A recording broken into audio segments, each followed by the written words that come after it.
जय श्री कृष्णा, राधे राधे। आप सभी भक्तों का आपके अपने YouTube चैनल श्री कृष्ण दीवानी में हार्दिक स्वागत है। आज हम सुन रहे हैं पौष मास महात्म्य का प्रथम अध्याय। भक्तजनों, हिंदी कैलेंडर के अनुसार पौष मास 10वां महीना माना जाता है, जिसकी शुरुआत मार्गशीर्ष पूर्णिमा के अगले दिन से होती है।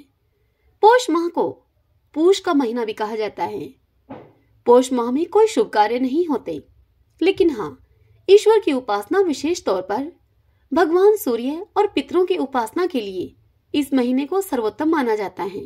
पौष माह में इनकी पूजा करने से घर में खुशहाली और जीवन में मान सम्मान और धन की प्राप्ति होती है। इस महीने में सृष्टि में बहुत से बदलाव भी होते हैं। आइए अब जानते हैं साल 2023 में पौष मास कब से कब तक रहेगा। भक्तजनों, इस बार 2023 में पौष का महीना 27 दिसंबर 2023 बुधवार के दिन से प्रारंभ होगा और इस महीने का समापन होगा 25 जनवरी 2024 दिन गुरुवार रहेगा। उस दिन इस पौष माह का समापन होगा। पौष के महीने को छोटा पितृपक्ष भी कहा जाता है। मान्यता है कि इसमें पूर्वजों की आत्मा की शांति के लिए किया गया पिंडदान, तर्पण और श्राद्ध कर्म जन्म मरण के बंधन से मुक्ति दिलाता है। पौष माह की पूर्णिमा को चंद्रमा पुष्य नक्षत्र में होता है, इसलिए इसका नाम पौष रखा गया है। हिंदू धर्म में सूर्य को प्रधान देवता माना गया है। हमारे ग्रंथों के अनुसार पौष माह में सूर्य के भग स्वरूप की पूजा करनी चाहिए। शास्त्रों में ऐश्वर्य, धर्म, यश, श्री, ज्ञान और वैराग्य को ही भग कहा गया है और इनसे युक्त को ही भगवान माना गया है।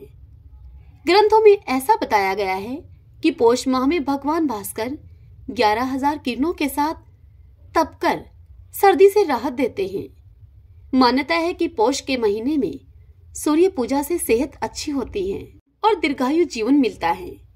आइए अब जानते हैं पौष के महीने में क्या करें। आदित्य पुराण के अनुसार पौष के महीने में रोजाना तांबे के बर्तन में तांबे का लोटा लेकर शुद्ध जल, लाल चंदन और लाल रंग के फूल डालकर ओम सूर्याय नमः इस मंत्र का जप करते हुए अर्घ्य देना चाहिए। ऐसा माना जाता है कि ऐसा करने से गंभीर बीमारियां भी दूर हो जाती हैं और व्यक्ति तेजस्वी बनता है। पौष माह के हर रविवार को व्रत रखकर तिल, चावल, खिचड़ी और गुड़ सूर्य नारायण भगवान को अर्पित करने से साधक को ऊर्जा और बेहतर स्वास्थ्य की प्राप्ति होती है।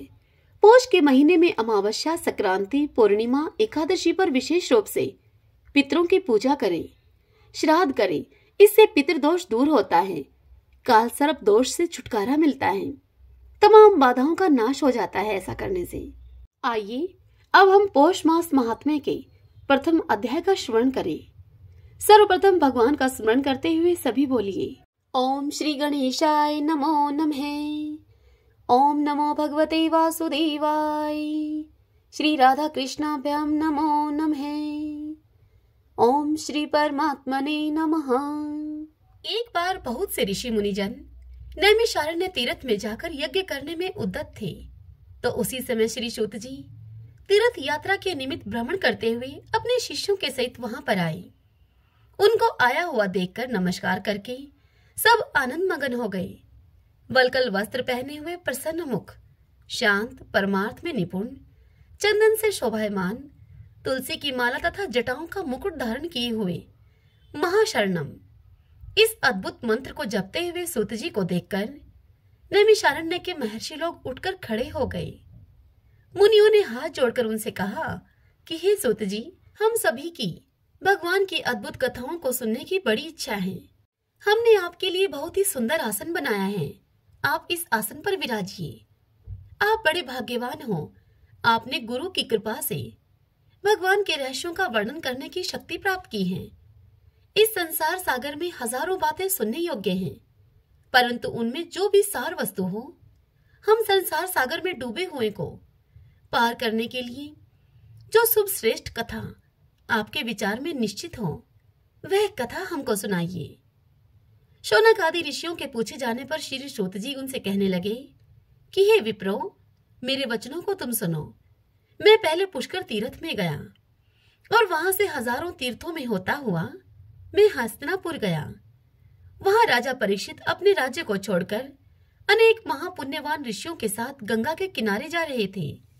उनमें अनेक सिद्ध योगी और महासिद्ध मुनि थे। मैं वहां पर उस समाज को पूछ ही रहा था कि तभी वहां श्री कृष्ण भगवान के चरण कमल में अपने मन को लगाए हुए महामुनि वेदव्यास जी के पुत्र श्री शुकदेव जी वहां पधारे, जिनकी मात्र 8 वर्ष की आयु, शंख के समान उनका कंठ, ऊंचे और चिकने केशों से घिरा हुआ उनका मुख, दृढ़ कंधे और चमकती हुई उनकी अंग कांति थी। वह अवधूत वेश ब्रह्मा स्वरूप थे। ऐसे महामुनि शुकदेव जी को देखकर सभी मुनि हाथ जोड़कर खड़े हो गए। तब मुनियों के बनाए हुए कमल चक्र जैसे ऊंचे आसन पर शुकदेव जी को बिठाया गया। हे मुनियों, उस आसन पर बैठे हुए ज्ञान समुद्र के चंद्रमा शुकदेव जी ऋषियों की पूजा को ग्रहण करके ऐसे शोभायमान हुए जैसे तारागणों में चंद्रमा शोभायमान होता है। आज की यह कथा यहीं पर पूर्ण हुई। इससे आगे की कथा कल हम अगले अध्याय में सुनेंगे।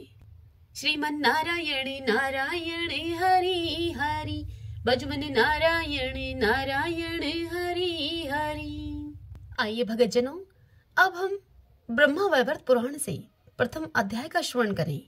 नारायणं नमस्कृत्यं नरं च एव नरोत्तमं देवीं सरस्वतीं व्यासं ततो जयमुदीरयेत्। अर्थात परम पुरुष नारायण, नरश्रेष्ठ नर, इनकी लीलाओं को प्रकट करने वाली देवी सरस्वती तथा उन लीलाओं का गान करने वाले वेदव्यास जी को सर्वप्रथम नमस्कार करके फिर जय का उच्चारण करके इतिहास पाठ का श्रवण करना चाहिए। भारतवर्ष के नैमिषारण्य तीर्थ में शौनक आदि ऋषि प्रातःकाल नित्य और नैमित्तिक क्रियाओं का अनुष्ठान करके कुश आसन पर बैठे हुए थे।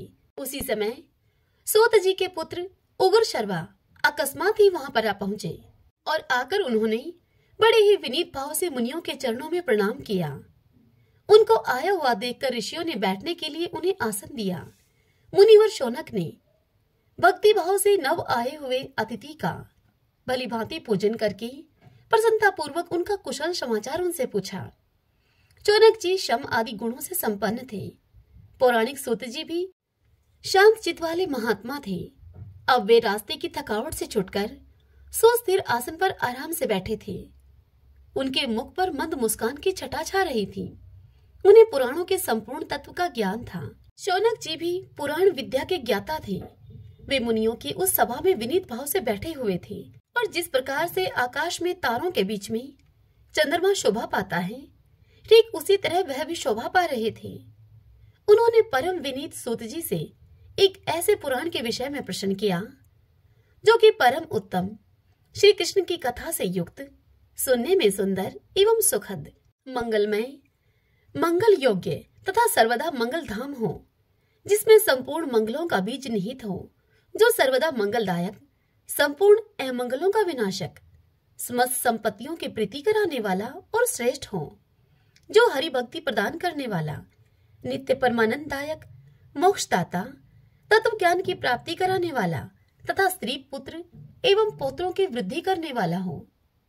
शौनक जी ने सूत जी से पूछा कि हे सूत जी, आपने कहाँ जाने के लिए प्रस्थान किया है और कहाँ से आप आ रहे हैं? आपका कल्याण हो। आज आपके दर्शन से हमारा दिन कैसे पुण्यमय हो गया। हम सभी लोग कलयुग में श्रेष्ठ ज्ञान से वंचित होने के कारण बड़े भयभीत हैं। संसार सागर में हम डूबे हुए हैं और इस कष्ट से हम मुक्ति पाना चाहते हैं। हमारा उद्धार करने के लिए ही आप यहाँ पर पधारे हैं। आप बड़े भाग्यशाली साधु पुरुष हैं, पुराणों के ज्ञाता हैं, संपूर्ण पुराणों में निष्णात हैं और अत्यंत कृपानिधान भी हैं। हे महाभाग, जिसके श्रवण और पठन से भगवान श्री कृष्ण में अविचल भक्ति प्राप्त हो तथा जो तत्वज्ञान को पढ़ाने वाला हो, उस पुराण की कथा हमसे कहिए। हे सुतनंदन, जो मोक्ष से भी बढ़कर है, कर्मों का मूलोच्छेद करने वाली तथा संसार रूपी कारागार में बंधे हुए जीवों की बेड़ी को काटने वाली है, वह कृष्ण भक्ति ही जगत रूपी दावानल से दग्ध हुए जीवों पर अमृत रस की वर्षा करने वाली है। वही जीवधारियों के हृदय में नित्य निरंतर परम सुख एवं परमानंद प्रदान करती है। आप वह पुराण सुनाइए हमें जिसमें पहले सबके बीज अर्थात कारण तत्व का प्रतिपादन तथा परब्रह्मा के स्वरूप का निरूपण हो, सृष्टि के लिए उन्मुख हुए उस परमात्मा की सृष्टि का भी उत्कृष्ट वर्णन हो। मैं यह जानना चाहता हूँ कि परमात्मा का स्वरूप साकार है या निराकार, ब्रह्मा का स्वरूप कैसा है, उसका ध्यान अथवा चिंतन कैसे करना चाहिए, वैष्णव महात्मा किसका ध्यान करते हैं और शांत चित्त योगी जन किसका निरंतर चिंतन किया करते हैं। वेदों में किनके गूढ़ एवं प्रधान मत का निरूपण किया गया है।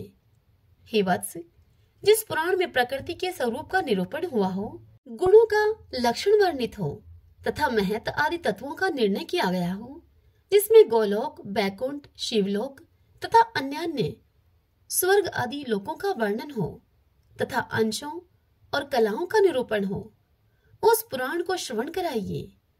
हे सूत नंदन, प्राकृत पदार्थ क्या है, प्रकृति क्या है तथा प्रकृति से परे जो आत्मा या परमात्मा है उसका स्वरूप क्या है। जिन देवताओं और देवांगनाओं का भूतल पर गूढ़ रूप से जन्म या अवतरण हुआ है उनका भी परिचय हमें दीजिए। समुद्रों, पर्वतों और सरिताओं के प्रादुर्भाव की भी कथा हमसे कहिए। प्रकृति के अंश कौन है, उसकी कलाएं और उन कलाओं की भी कलाएं क्या हैं, उन सब के शुभ चरित्र, ध्यान, पूजन और स्तोत्र आदि का हमसे वर्णन कीजिए। जिस पुराण में दुर्गा, सरस्वती, लक्ष्मी और सावित्री का वर्णन हो, श्री राधा जी का अत्यंत अपूर्व और अमृतोपम आख्यान हो, जीवों के कर्म विपाक का प्रतिपादन तथा नरकों का भी वर्णन हो, जहाँ कर्म बंधन का खंडन तथा उन कर्मों से छुटने के उपाय उनका निरूपण हो, उसे आप सुनाइए। जिन जीवधारियों को जहाँ जो भी शुभ या अशुभ स्थान प्राप्त होता हो, उन्हें जिस कर्म से जिन जिन योनियों में जन्म लेना पड़ता हो, इस लोक में देहधारियों को जिस कर्म से जो जो रोग होता है तथा जिस कर्म के अनुष्ठान से उन रोगों से छुटकारा मिलता हो, उन सभी का हमसे प्रतिपादन कीजिए। हे सूत नंदन, जिस पुराण में मनसा, तुलसी, काली, गंगा और वसुंधरा, पृथ्वी, इन सब का तथा अन्य देवियों का भी मंगलमय आख्यान हो, शालिग्राम शिलाओं तथा दान के महत्व का निरूपण हो, अथवा जहाँ धर्माधर्म के स्वरूप का अपूर्व विवेचन उपलब्ध होता हो, उसका वर्णन हमसे कीजिए। जहाँ गणेश जी के चरित्र, जन्म और कर्म का तथा उनके गूढ़ कवच, स्तोत्र और मंत्रों का वर्णन हो, जो उपाख्यान अत्यंत अद्भुत और अपूर्व हो तथा कभी सुनने में न आया हो, वह सब मन ही मन याद करके इस समय आप उसका वर्णन हमसे करें। परमात्मा श्री कृष्ण सर्वत्र परिपूर्ण है। तथापि इस जगत में पुण्य क्षेत्र भारतवर्ष में जन्म लेकर उन्होंने नाना प्रकार के लीला विहार किए। हे मुनि, जिस पुराण में उनके इस अवतार तथा लीला विहार का वर्णन हो, उस कथा को हमें सुनाइए। उन्होंने किन पुण्य आत्मा के पुण्य में ग्रह में अवतार ग्रहण किया था, किस धन्या, मान्या, पुण्यवती सती नारी ने उनको पुत्र के रूप से उत्पन्न किया था, उसके घर में प्रकट होकर वे भगवान फिर कहाँ और किस कारण से चले गए, वहां जाकर उन्होंने क्या किया और वहां से फिर अपने निवास स्थान पर वह कैसे आए, किसकी प्रार्थना से उन्होंने पृथ्वी का भार उतारा तथा किस सेतु का निर्माण अर्थात किस मर्यादा की स्थापना करके वे भगवान पुनः गोलोक को पधारे। इन सबसे तथा अन्य उपाख्यानों से परिपूर्ण जो श्रुति दुर्लभ पुराण है, उसका सम्यक ज्ञान मुनियों के लिए भी दुर्लभ है। वह मन को निर्मल बनाने का उत्तम साधन है। अपने ज्ञान के अनुसार मैंने जो कुछ भी शुभाशुभ बातें आपसे पूछी हैं या जो नहीं पूछी हैं, उसके समाधान से युक्त जो पुराण तत्काल वैराग्य को उत्पन्न करने वाला हो, मेरे समक्ष उसी की कथा आप कहिए। जो शिष्य के पूछे अथवा बिना पूछे हुए उस विषय की भी व्याख्या करता है तथा योग्य और अयोग्य के प्रति भी संभाव रखता है, वही सत्पुरुषों में श्रेष्ठ सद्गुरु है। शौनक जी की इन बातों को सुनकर शौती उनसे बोले कि हे मुनि, आपके चरणारविंदों का दर्शन मिल जाने से मेरे लिए सब कुशल ही कुशल हैं। इस समय मैं सिद्ध क्षेत्र से आ रहा हूँ और नारायण आश्रम को जाता हूँ। ब्राह्मण समूह को यहाँ उपस्थित देखकर मैं नमस्कार करने के लिए चला आया हूँ। साथ ही भारतवर्ष के पुण्यदायक क्षेत्र नैमिषारण्य का दर्शन भी मेरे यहाँ आगमन का उद्देश्य है। जो देवता ब्राह्मण और गुरु को देखकर वेग पूर्वक उनके सामने मस्तक नहीं झुकाता है, वह कालसूत्र नामक नरक में जाता है तथा जब तक चंद्रमा और सूर्य की सत्ता रहती है तब तक वह वहीं पर पड़ा रहता है। साक्षात श्री हरि ही भारतवर्ष में ब्राह्मण रूप से सदा भ्रमण करते रहते हैं। श्री हरि स्वरूप उस ब्राह्मण को कोई पुण्य आत्मा ही अपने पुण्य के प्रभाव से प्रणाम करता है। हे भगवान, आपने जो कुछ पूछा है तथा आपको जो कुछ जानना अभिष्ट है वह सब आपको पहले से ही ज्ञात है, किंतु फिर भी आपकी आज्ञा शिरोधार्य करके मैं इस विषय में कुछ निवेदन करता हूँ। पुराणों में सारभूत जो ब्रह्मा वैवर्त नामक पुराण है वही सबसे उत्तम है। वही हरि भक्ति देने वाला तथा संपूर्ण तत्वों के ज्ञान की वृद्धि करने वाला है। यह पुराण भोग चाहने वाले को भोग, मुक्ति की इच्छा रखने वाले को मोक्ष और वैष्णवों को हरि भक्ति प्रदान करने वाला है। सबकी इच्छा पूर्ण करने के लिए यह साक्षात कल्प वृक्ष स्वरूप है। इसके ब्रह्माखंड में सर्वबीज स्वरूप उस पर ब्रह्मा परमात्मा का निरूपण है जिसका योगी संत और वैष्णव ध्यान करते हैं, तथा जो परात्पर रूप है। शौनक जी, वैष्णव, योगी और अनन्य संत महात्मा एक दूसरे से भिन्न नहीं हैं। जीवधारी मनुष्य अपने ज्ञान के परिणाम स्वरूप कर्मशः संत, योगी और वैष्णव होते हैं। सत्संग से मनुष्य संत होते हैं, योगियों के संग से योगी होते हैं और भक्तों के संग से वे वैष्णव होते हैं। हे विप्रवर शौनक जी, इस प्रकार मैंने उत्तम पुराण शिरोमणि ब्रह्मा वैवर्त पुराण का आपसे परिचय दिया है। यह ब्रह्मा आदि 4 खंडों में बटा हुआ है। इसमें संपूर्ण धर्मों का निरूपण है। यह पुराण सब लोगों को अत्यंत प्रिय है तथा सबकी समस्त आशाओं को पूर्ण करने वाला है। इसका नाम ब्रह्मा वैवर्त है। यह संपूर्ण अभिष्ट पदों को देने वाला है। पुराणों में सारभूत है। इसकी तुलना वेद से ही की गई है। भगवान श्री कृष्ण ने इस पुराण में अपने संपूर्ण ब्रह्मा भाव को निवृत्त कर दिया है, अर्थात प्रभु ने अपने आप को इस पुराण में प्रकट किया है। पूर्व काल में निरामय गोलोक के भीतर परमात्मा श्री कृष्ण ने ब्रह्मा जी को इस पुराण सूत्र का दान दिया था। फिर ब्रह्मा जी ने महान तीर्थ पुष्कर में धर्म को इसका उपदेश दिया। धर्म ने अपने पुत्र नारायण को प्रसन्नता पूर्वक यह पुराण प्रदान किया। भगवान नारायण ऋषि ने नारद को और नारद जी ने गंगा जी के तट पर वेदव्यास जी को इसका उपदेश दिया था। व्यास जी ने उस पुराण सूत्र का विस्तार करके उसे अत्यंत विशाल रूप देकर पुण्यदायक सिद्ध क्षेत्र में मुझे सुनाया था। यह पुराण बड़ा ही मनोहर है। हे ब्राह्मण, अब मैं आपके सामने इसकी कथा आरंभ करता हूँ। आप इस संपूर्ण पुराण को सुने। व्यास जी ने इस पुराण को 18,000 श्लोकों में विस्तृत किया है। संपूर्ण पुराणों के श्रवण से मनुष्य को जो फल प्राप्त होता है वह निश्चय ही इस पुराण के एक अध्याय को सुनने मात्र से मिल जाता है। शौनक जी ने पूछा कि हे सूतनंदन, आपने कौन सा परम अद्भुत, अपूर्व और अभिष्ट पुराण सुना है? वह सब विस्तार पूर्वक हमसे कहिए। पहले परम उत्तम ब्रह्माखंड की कथा हमें सुनाइए। तब शौती ने कहा, मैं सर्वप्रथम अमित तेजस्वी गुरुदेव व्यास जी के चरण कमलों की वंदना करता हूँ। तत्पश्चात श्री हरि को, संपूर्ण देवताओं को और ब्राह्मणों को प्रणाम करके सनातन धर्मों का वर्णन आपसे आरंभ करता हूँ। मैंने व्यास जी के मुख से जिस सर्वोत्तम ब्रह्माखंड को सुना है वह अज्ञान अंधकार का विनाशक और ज्ञान मार्ग का प्रकाशक है। हे ब्राह्मण, पूर्ववर्ती प्रलय काल में केवल ज्योतिष पुंज प्रकाशित होता था जिसकी प्रभा करोड़ों सूर्यों के समान थी। वह ज्योतिर्मंडल नित्य है और वही असंख्य विश्व का कारण है। वह स्वेच्छा में रूपधारी सर्वव्यापी परमात्मा का परम उज्जवल तेज है। उस तेज के भीतर मनोहर रूपों में तीनों ही लोक विद्यमान हैं। हे विप्रवर, तीनों लोकों के ऊपर गोलोक धाम है जो परमेश्वर के समान ही नित्य हैं। उसकी लंबाई चौड़ाई 3 करोड़ योजन है। वह सब और मंडलाकार फैला हुआ है। वह परम महान तेज ही उसका स्वरूप है। उस चिन्मय लोक की भूमि दिव्य रतनमयी है। योगियों को स्वप्न में भी उसका दर्शन नहीं होता, परंतु वैष्णव भगतजन भगवान की कृपा से उसको प्रत्यक्ष देखते और वहां जाते हैं। अप्राकृत आकाश अथवा परम व्योम में स्थित हुए उस श्रेष्ठ धाम को परमात्मा ने अपनी योग शक्ति से धारण कर रखा है। वहां आदि व्याधि, जरा, मृत्यु तथा शोक और भय का प्रवेश नहीं है। उच्च कोटि के दिव्य रत्नों के द्वारा रचित असंख्य भवन सब ओर से उस लोक की शोभा को बढ़ाते हैं। प्रलय काल में वहां केवल श्री कृष्ण रहते हैं और सृष्टि काल में वह गोप गोपियों से भरा रहता है।